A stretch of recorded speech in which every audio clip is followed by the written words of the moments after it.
The Book of Genesis Part 59. The Book of Genesis Part 59. James Gunn.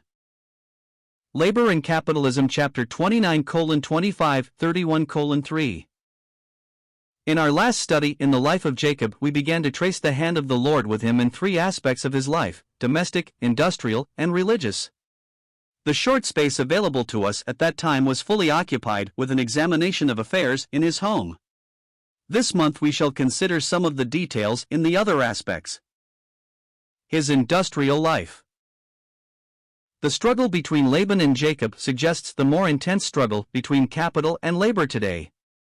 We cannot ignore the conflict in many centers between employer and employee. It is well that the Christian understand his relationship to these matters.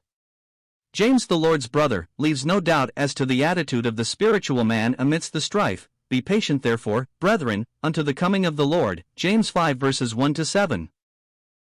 If we measure Jacob by the standards suggested by James, he cannot be accepted as a truly spiritual man. Nevertheless, we must think of the great provocation under which he served Laban. There are several features to look at in the negotiations between Laban and Jacob as recorded here.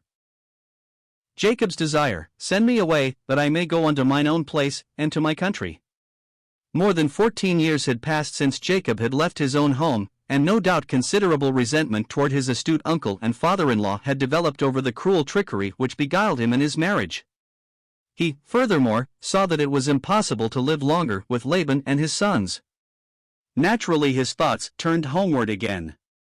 He apparently thought of establishing himself in Canaan, and this was one of his arguments, for he asked, "And now when shall I provide for mine own house also?" 30:30. Laban's discovery: I have learned by experience that the Lord hath blessed me for thy sake. 30:27. It is difficult to ascertain whether these words were stated in a sincere or a patronizing manner. Laban was a heathen. He was not a worshipper of Jehovah, but his experiences with Jacob had taught him that the Lord, Jehovah, was real. Therefore, he acknowledged God in this way. Furthermore, his experience has been frequently that of employers. God's blessing has been upon them because of their association with some of his people. Laban's design: the deceitful interplay between uncle and nephew, is disgusting. Each tried fraudulently to profit from the other, but this must be conceded: the knavery began with Laban. Our biggest surprise is that one who knew God as did Jacob should defraud another. Laban's statement in verse 28 must be considered hypocritical. He did not mean to give Jacob anything, but he did intend, if possible, to get from him whatever he could, as the sequel shows. The part of the flock Jacob agreed was for his hire. Laban removed, probably in stealth, and placing it under his son's care, removed it a 3 days' distance from Jacob. What a man this Laban was! He imposed upon Jacob his unhappy marriage to Leah, and now he deprives him of the flocks which were to have been his. Jacob's defiance: whether we consider Jacob's biological experimentation the result of sagacity or superstition is immaterial. One thing is sure: he made every attempt to outwit Laban. When he commenced this new tenure of service, all the arrangements were favorable to Laban, but when he closed it, so great was his personal success it offended Laban and produced jealousy in the hearts of Laban's sons.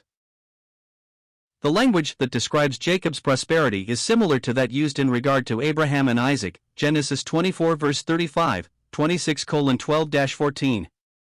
Through this and the confession of Jacob to his 2 wives, Genesis 31 verses 7-13, we know that all his wealth was the result of divine intervention and benevolence. What a lesson we have here! While man employs all his knowledge and subtlety to accomplish an end, when the end is acquired he is forced to admit that it was attained through divine permission and not through his own efforts. May we likewise learn this same lesson through reading these experiences of Jacob. His religious life.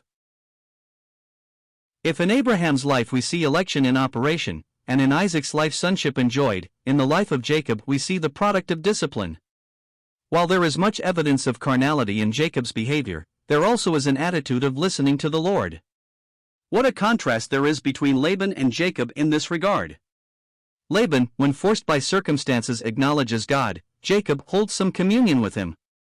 The Lord said unto Jacob, Return unto the land of thy fathers, and to thy kindred, and I will be with thee. This divine communication not only included a command but a promise. Should Jacob obey, he would experience the presence of God in a fuller, more evident manner.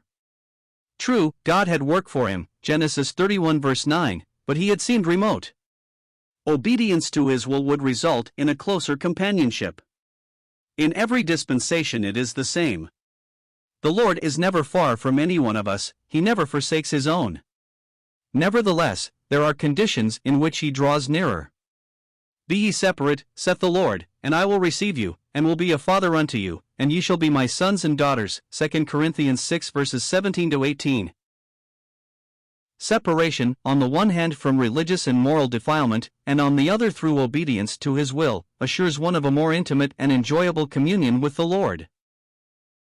As Jacob tells his wives of the vision he had received, and of the reference made by the Lord to Bethel, he promptly witnessed to the faithfulness of God throughout the years. He had received far more than bread to eat and raiment to put on.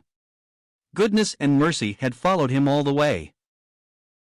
Now he had assurance of a safe return to his father. The Lord said unto Jacob, Return unto the land of thy fathers, and to thy kindred, and I will be with thee. Furthermore, there is the intimation in this divine reference to his vow, that the time to pay was approaching.